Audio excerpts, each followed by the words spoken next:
Em um período de grande turbulência, tanto na igreja quanto no mundo, um homem humilde e santo ascendeu ao papado, não por poder, mas para servir.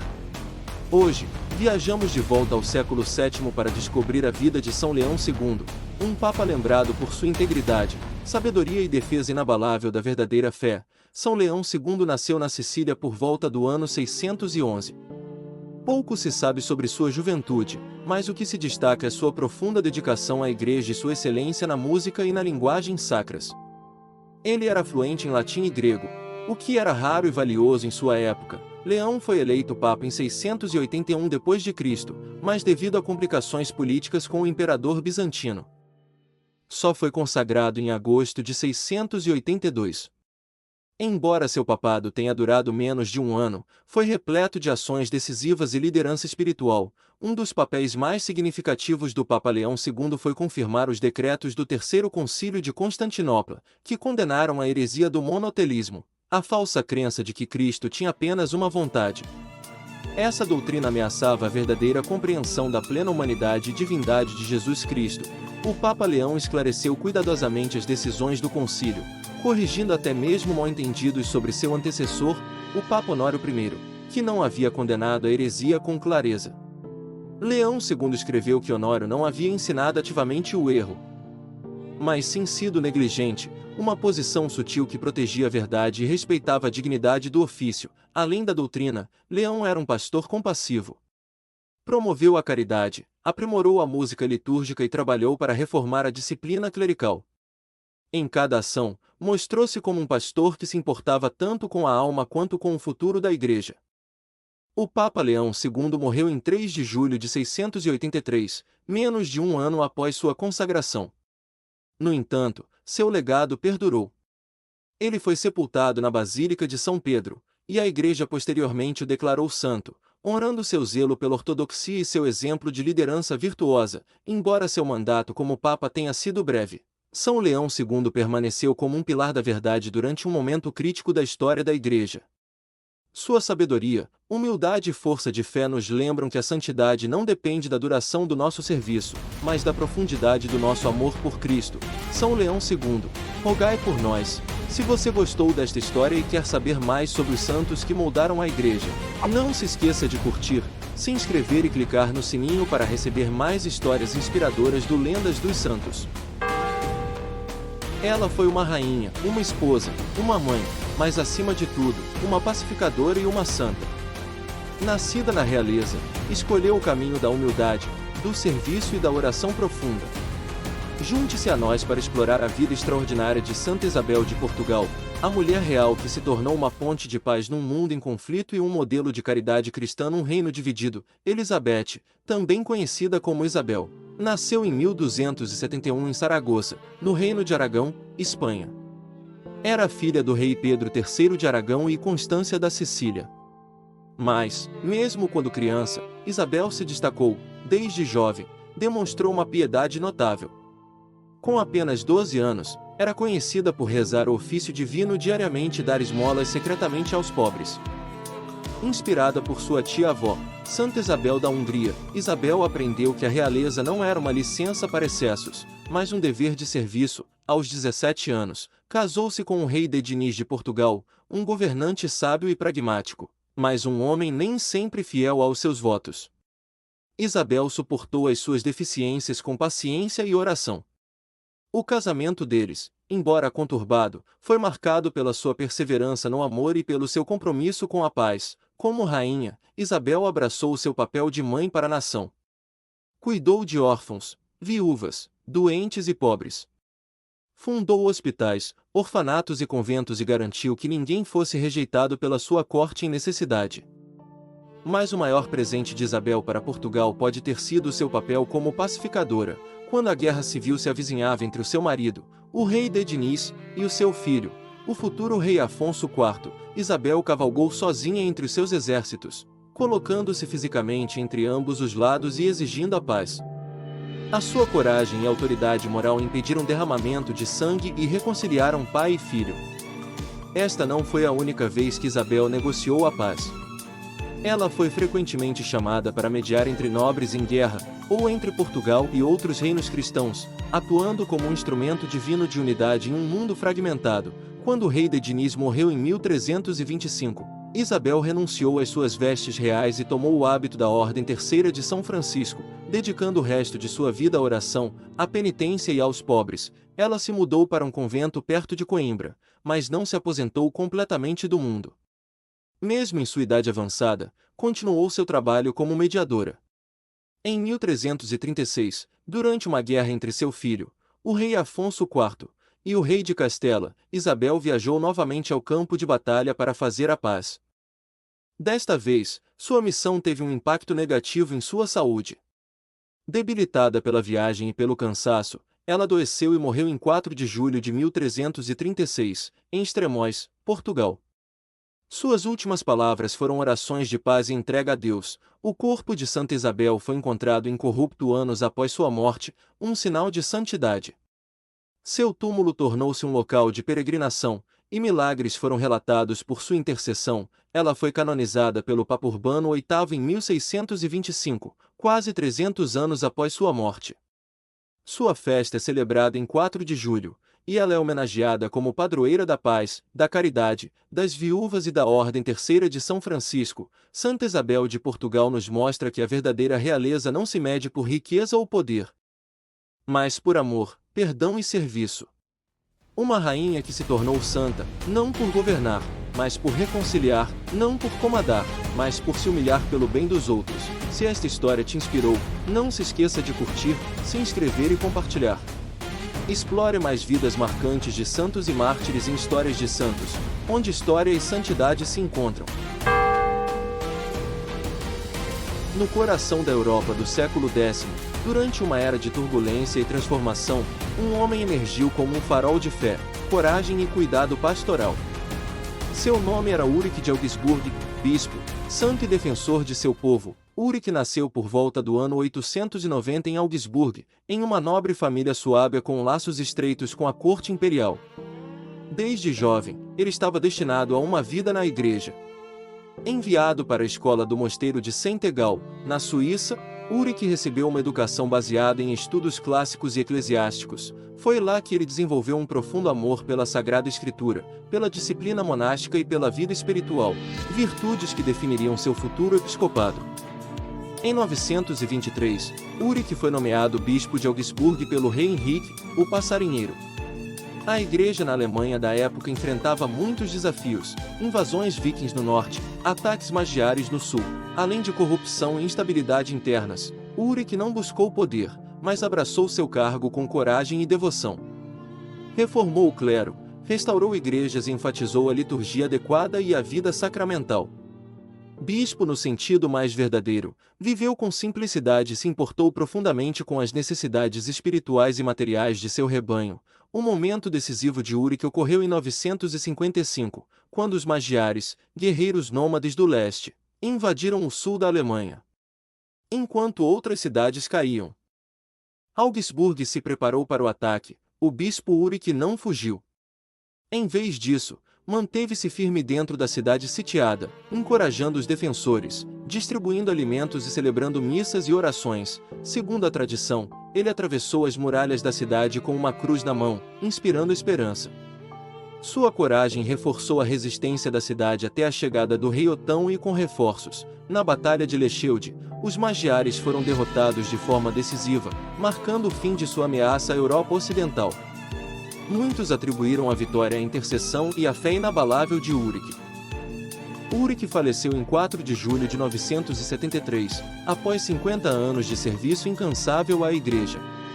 Sua santidade era tão evidente que milagres foram relatados em seu túmulo.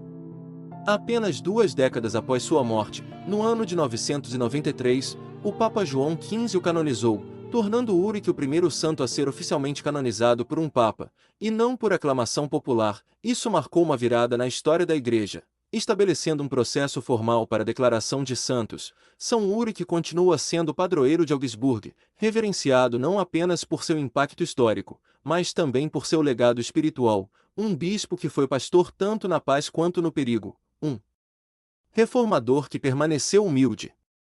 Um homem de ação enraizado na oração. Todos os anos, em 4 de julho, peregrinos continuam a se reunir em seu santuário, celebrando uma vida que nos lembra do poder da coragem, da compaixão e da liderança centrada em Cristo. Assim como as muralhas de Augsburgo permaneceram fortes sob cerco, o testemunho de São Eurico permanece firme, guiando a igreja com a força de um verdadeiro pastor. Bem-aventurados os pacificadores, porque serão chamados filhos de Deus. Mateus 5:9. São Eurico de Augsburgo, bispo, defensor, santo.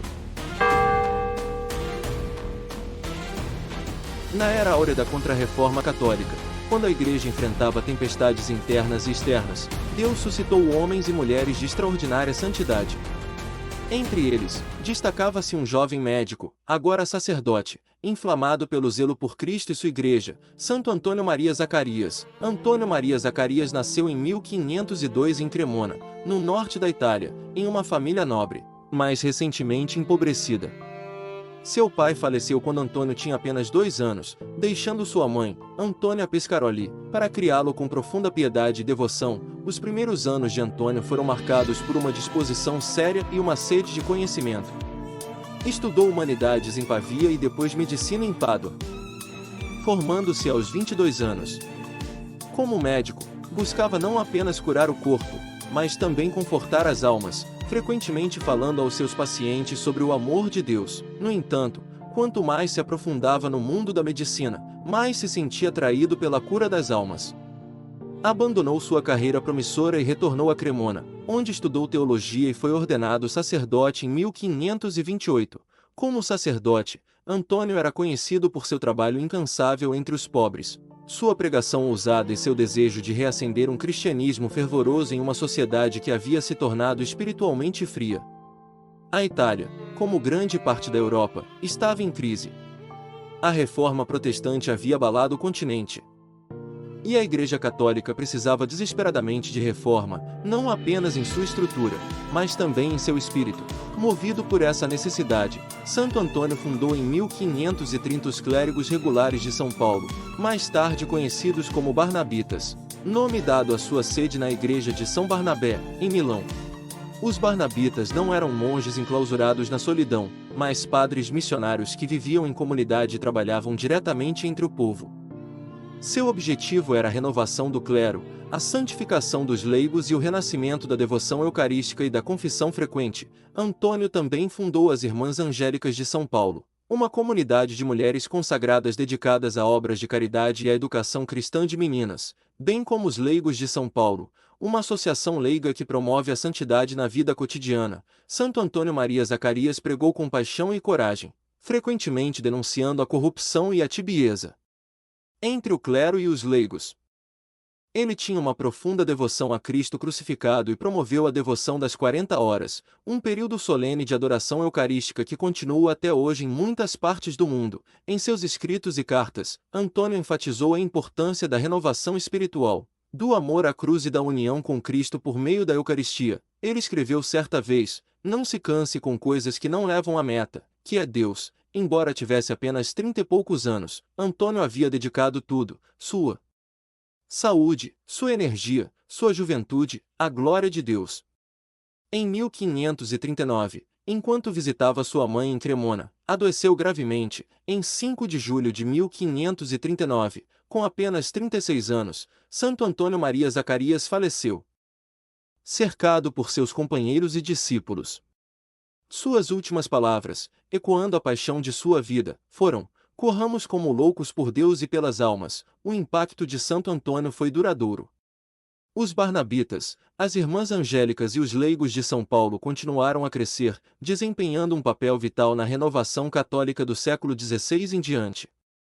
Em 1897, o Papa Leão XIII o declarou santo, reconhecendo suas virtudes heroicas e sua contribuição para a renovação da Igreja. Hoje, Santo Antônio Maria Zacarias é lembrado não apenas como um fundador, mas também como um reformador, pregador e amante de Cristo. Sua vida nos lembra que a verdadeira reforma não começa em concílios ou políticas, mas em corações inflamados pelo amor divino. Santo Antônio Maria Zacarias, festa, 5 de julho, padroeiro dos médicos e reformadores. Corramos como loucos por Deus e pelas almas. Na tranquila zona rural da Itália, em meio à pobreza e às dificuldades de uma família camponesa, nasceu uma jovem que se tornaria uma luz brilhante de pureza e perdão. Seu nome era Maria Goretti, e sua curta vida ecoaria pela história como um exemplo radiante de fé, coragem e misericórdia. Maria Goretti nasceu em 16 de outubro de 1890, na cidade de Corinaldo, na província de Ancona, Itália. Ela era a terceira de 7 filhos de uma família católica pobre, mas profundamente fiel. Quando Maria tinha apenas 9 anos, seu pai, Luigi Goretti, morreu de malária. A família ficou devastada. Para sobreviver, mudaram-se para a pequena cidade de Le Ferriere di Conca, perto de Nettuno, onde dividiram um quarto com outra família, os Serenelli. Entre eles estava um jovem problemático chamado Alessandro Serenelli, uma figura que logo desempenharia um papel trágico e transformador na vida de Maria. Apesar da pobreza extrema, Maria cresceu em graça e virtude. Ela era conhecida por sua bondade, modéstia e profunda devoção a Jesus e à Santíssima Virgem Maria. Tinha um amor especial pela Sagrada Eucaristia e ansiava por receber sua primeira comunhão, o que fez aos 11 anos, poucos meses antes de sua morte, mas uma tempestade se formava. Alessandro, então com 20 anos, começou a nutrir desejos impuros em relação à jovem Maria. Ela resistiu às suas repetidas investidas, protegendo não apenas seu corpo, mas também a santidade de sua alma. Em 5 de julho de 1902, Alessandro confrontou Maria em casa. Mais uma vez, ela resistiu, gritando: "Não! É pecado!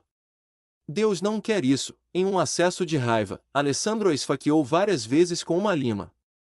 Ela ficou sangrando e gravemente ferida. Maria foi levada às pressas para o hospital em agonia. Por quase 24 horas, ela sofreu, mas seus pensamentos não eram de vingança. Com uma graça surpreendente, ela disse: "Eu perdoo Alessandro, e quero que ele esteja no céu comigo." Alessandro foi preso e condenado a 30 anos de prisão.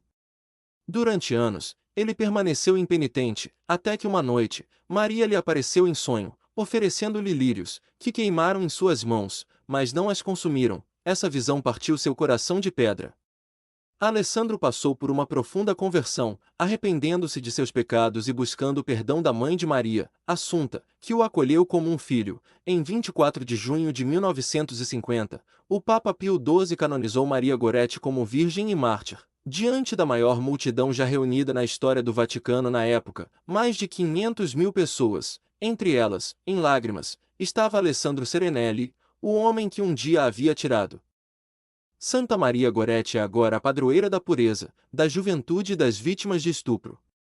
Sua festa é celebrada em 6 de julho, seu corpo incorrupto repousa na Basílica de Nossa Senhora das Graças em Nettuno, onde milhares de peregrinos vêm todos os anos para venerar esta pequena santa cuja virtude heroica transcendeu a fraqueza humana. É pecado, Alessandro. Você irá para o inferno. Não. Deus não quer isso. Se você fizer isso, irá para o inferno. Eu quero você comigo no paraíso. A menina que morreu defendendo sua pureza, também ensinou ao mundo o significado do verdadeiro perdão. Santa Maria Goretti, rogai por nós. Se você gostou deste vídeo e gostaria de ver mais histórias dos santos, considere ajudar nosso pequeno canal a atingir a meta de 1000 inscritos. Se você sente isso em seu coração e acredita que gostará do nosso conteúdo futuro, ficaremos muito gratos pelo seu apoio. Agradecemos antecipadamente, e que Deus o abençoe sempre.